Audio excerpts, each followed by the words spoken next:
Hello. The Fillmore 69 run of the Grateful Dead is my favorite run of shows they ever played.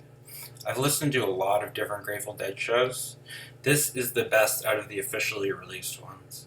I was going to review Cornell 77, but I think it's an overrated show. The Morning Dew is exceptional, but overall it just sounds like another May 77 show, which are great, but they don't sound... My favorite Dead is this Dead. This is like a better version of Live Dead, which is an amazing recording in and of itself. But I think this is like the true capturing the experience of a 69 Dead show.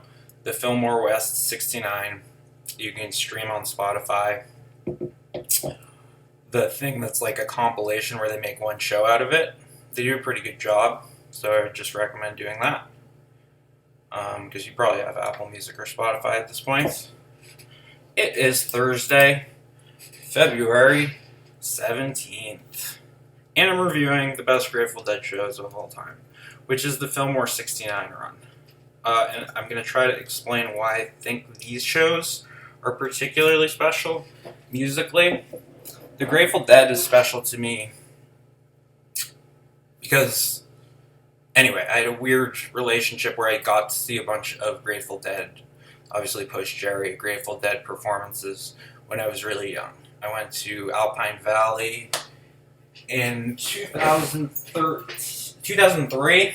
That's where I saw the Disco Biscuits. I like the Biscuits better than the Dead. This is Jerry, fucking just rocking out Cats Under the Stars. Love Mark Spusta. This one is signed to me. Hey now, Kevin. Hey now, Bobby. Just the fact that Bobby had to write "Hey now" to me is probably the best thing I've ever done. And then John Perry Barlow, my dad's friend, as best I can recall, this was a good night. Great. Truck on. Anyway, so yeah, it was cool to see a bunch of Dead shows when you were young, because it was like this crazy, weird adventure. I didn't really understand or dig the music that much at first. Again, when I heard the Disco Biscuits on the side stage, that was amazing to me. That was like the best live show I'd ever seen. Then the other one set I kind of enjoyed, but I wasn't really on the bandwagon yet. I don't know. I think I had to do drugs to the Dead to understand them. Like, I think when I took mushrooms and listened to Fillmore 71, the one with the weird cover, paisley psychedelic stuff, that's when I felt like I got Dead. And then, shortly thereafter, became obsessed with Dead. Started listening to, just scouring archive.org for what people said the best shows were, the best years, the best tours. Just listened to hundreds, eventually probably thousands of Grateful Dead shows, and then had my favorite shows, my favorite songs. I just got obsessed with the Dead. I loved it. I would go see Dead live all the time. I mean, I would go see any band, whatever. Went to a lot of Darkstar Orchestra shows, went to a lot of Phil and Friends shows, went to a lot of Rat Dog shows, went to a lot of... yeah, seen a lot of the music. My favorite shows the Grateful Dead ever played as a band. And I only listen to recordings of the actual Grateful Dead. I never really listened, except for I watched the bootleg I posted of the Phil and Friends with Kimock. I can post in the description if you want. Fillmore West 69. We have to review this stupid album. Stop. Who cares about me? You've watched this, by the way. Go down there and watch the links. You can see the music and just listen to it. You don't have to hear me talk. I'm not that great at it. Anyway, Morning Dew opener. I love a fast Morning Dew. I love the way they play it in the early 60s. Jerry's voice is so vulnerable. It's just...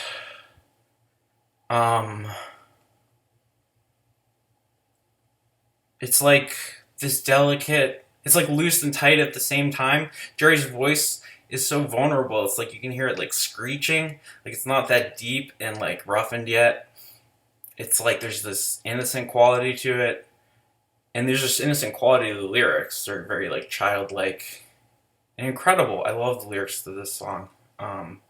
But these shows specifically, I don't know if they're on a bunch of acid or the right amount of acid or something, but it seems like they're barely holding on to their instruments and in this pure open state where they can sort of respond on a dime and telepathically go into instant composing in their jams. And this is very evident in the one jam that's my favorite part of this record. But yeah, where have all the people gone, my honey? Where have all the people gone today?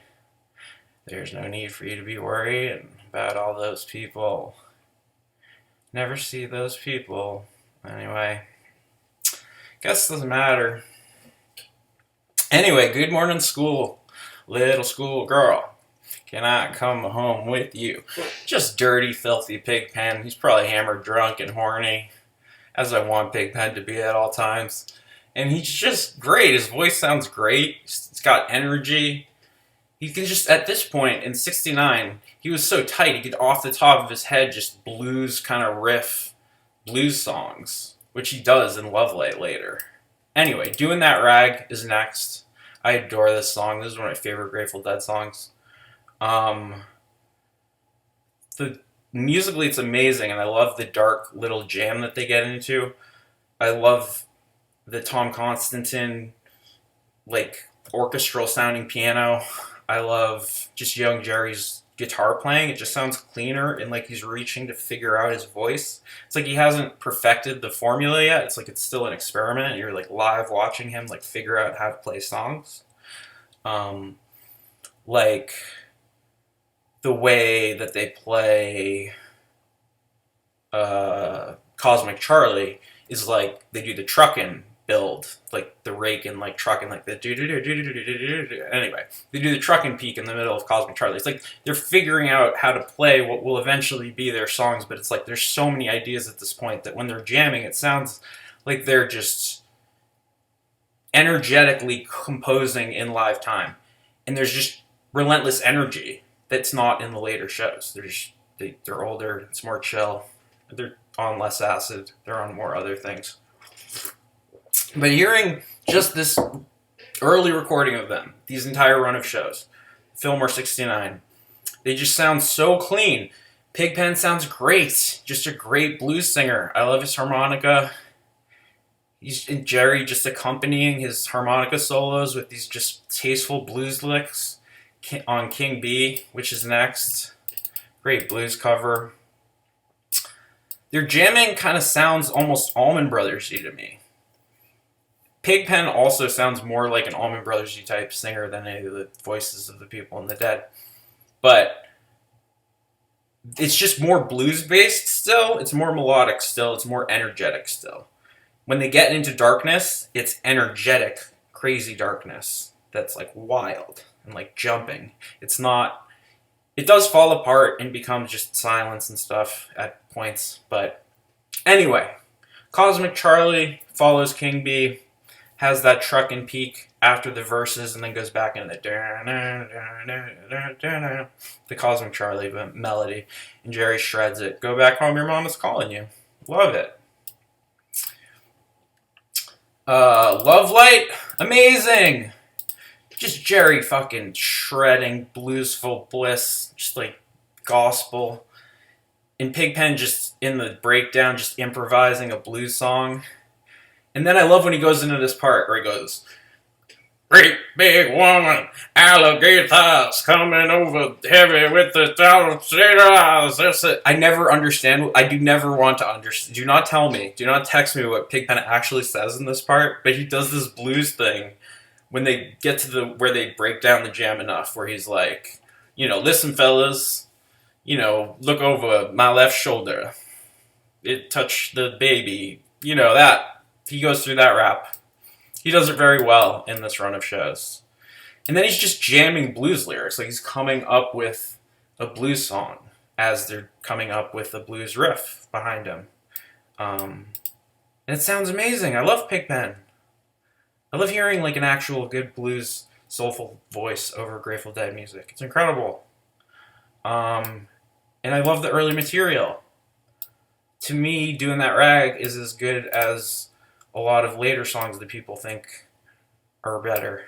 But yeah, anyway. He gives you all you want in a Love Light. Settles down to this quiet, clean, just the organs, the guitars, the drums neatly playing, just the like the just playing the essence of the song quietly, like really quietly, like just so it's like a whisper, just like really quiet, really patient, really tasteful, and then it just beautiful blues just building into that peaking that. I'm not gonna try to do the Jerry 69 peak riffs with my mouth. It's not gonna be good. But anyway, Perfect Love Light. Jerry starts shredding a bit and then develops this cool peak riff. He does a lot of these breaking peak riffs that are like the that he does in a lot of the different songs, whether it be St. Stephen Jam or an other one jam and 11 Jam. Dupree's is next. There's some real funny stage banter before Dupree's. You should just listen to it.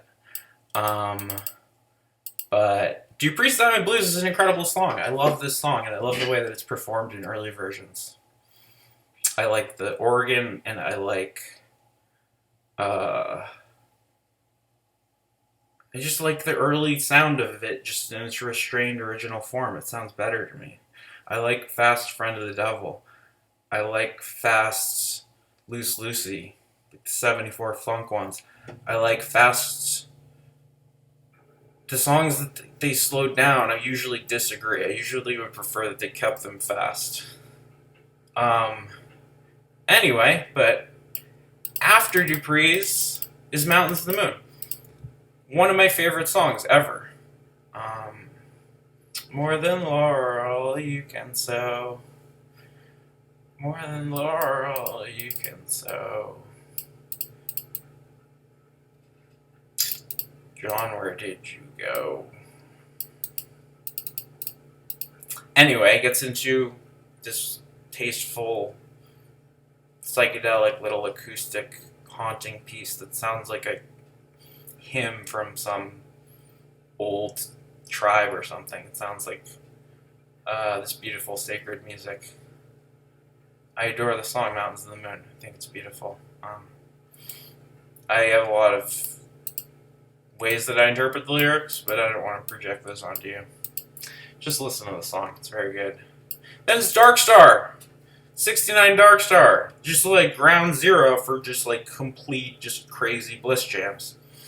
And it starts with just like good Darkstar grooving through the progression of the song, and then finding little grooves and peaks to it.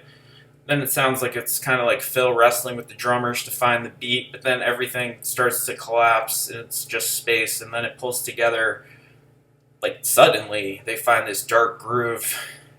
Jerry repeats this riff, and then it's this beautiful psychedelic jam that's like the three guitars kind of fighting for like what the thing is, and then swiftly back into the Darkstar melody that just like kind of intoxicating the progression of Darkstar. And there's a filthy, just dirty Jerry peak on top of the Darkstar, as you would expect in a good 69 Darkstar. This is one of the better Darkstars. Death Don't Have No Mercy, I adore this song. I love their performances of the song. I love young Jerry's voice on this song, because it sounds like they have a completely different perspective when they play this later. And in this, it's like a person coming to terms in real time with that nothing is permanent. You can hear the creaking in his voice. It's like he's saying this old beautiful just blues song about death, but I don't know. It feels so genuine. It feels like they're so directly communicating how they're feeling in the experience that it's like I honestly feel like I can hear the band communicating musically and through singing, coming to terms with and being scared of and being resentful of that nothing lasts, that everybody dies. And then it's shreddy blues, dark, apocalyptic, great way to close a show. But the show's not over. We haven't even started Cryptical.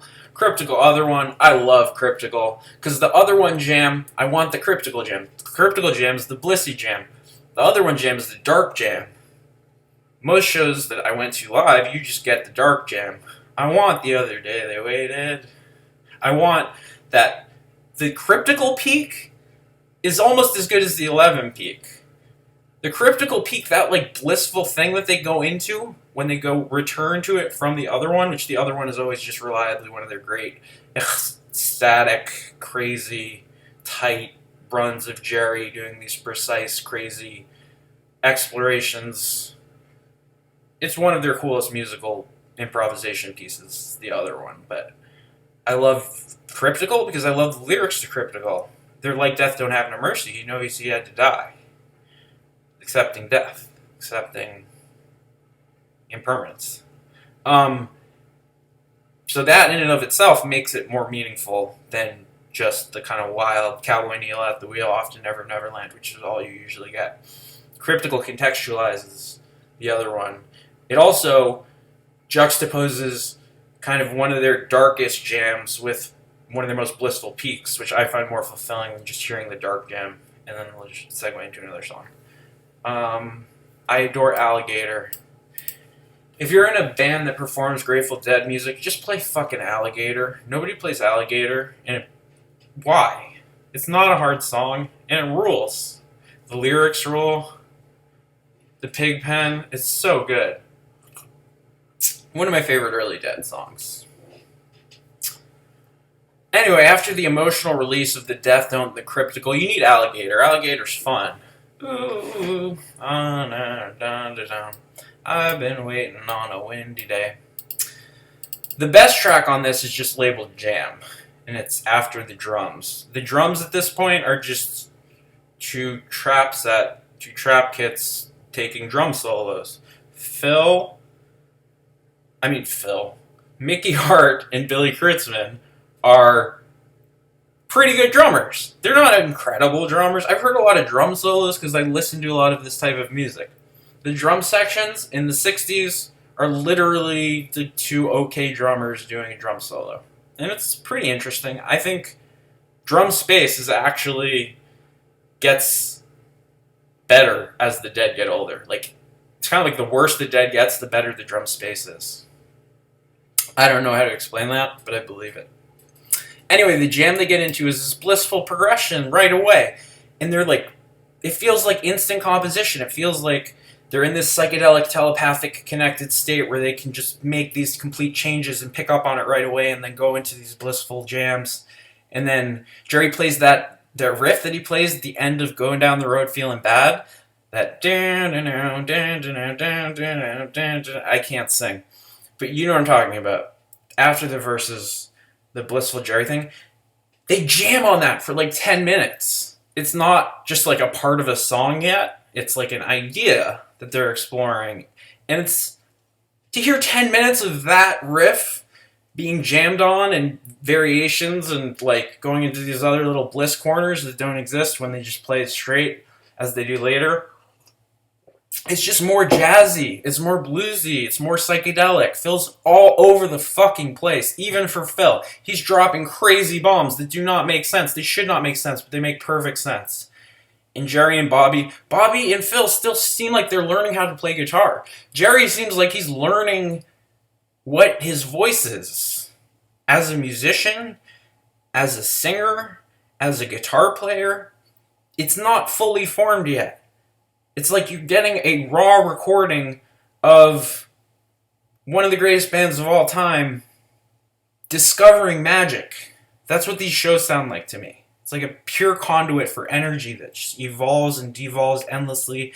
Psychedelic walls of guitar, rhythm, rhythmically energetic the whole time, even when it's dark. I just want energy. I get bored when it's just... Anyway, I like space and ambient music and stuff. This isn't really that. It sounds like guitars tuning and just people clattering cymbals and stuff. That's not very interesting to me musically. But yeah.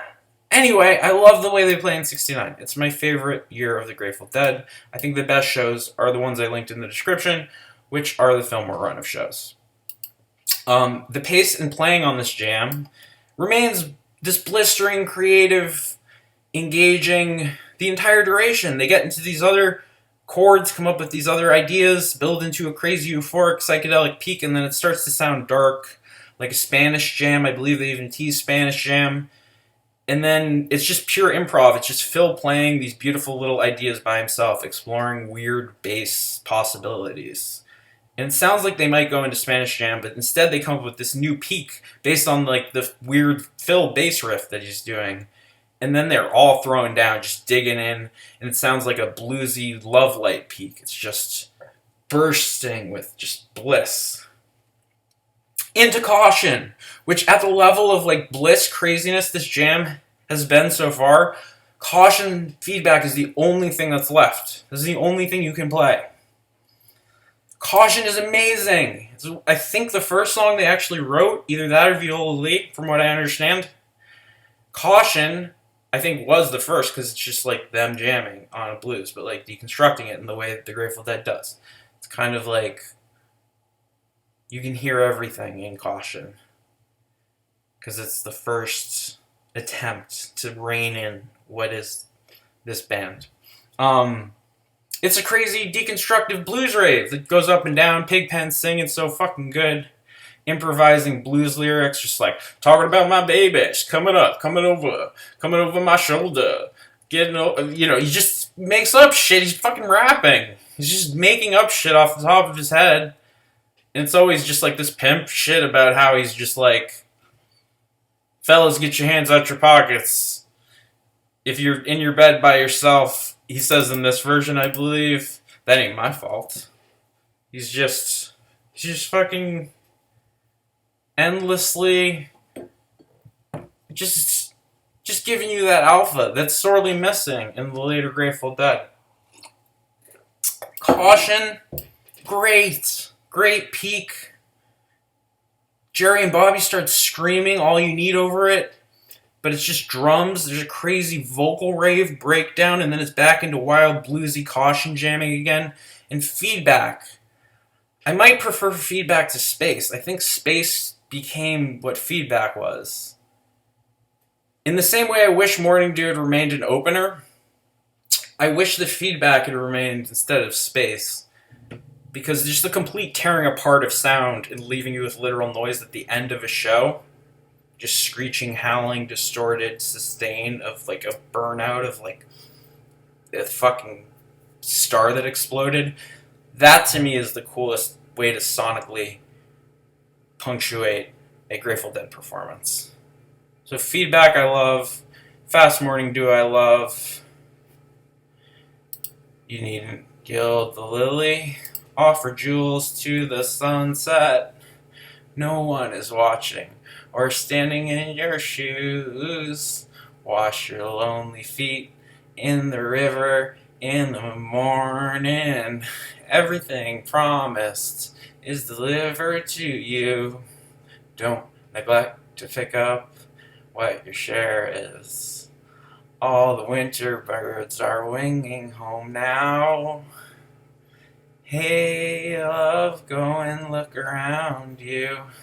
Nothing out there you haven't seen before now. Wade in the water and never get wet if you keep on doing that rag. Wade in the water, you never get wet, long you keep on doing the rag.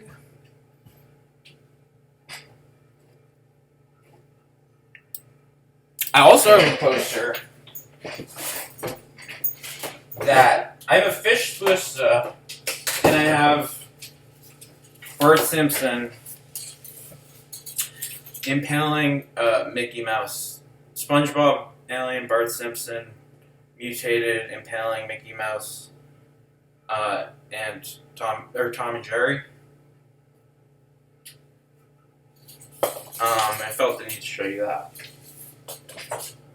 Because this is supposed to be 25 minutes. I thought it would take me way more than 25 minutes to explain the Fillmore, but I guess I'm just talking about a compilation. I'm not talking about the entire show. Let me see if I forgot anything. St. Stephen the 11. I forgot to talk about my favorite part of the show. St. Stephen.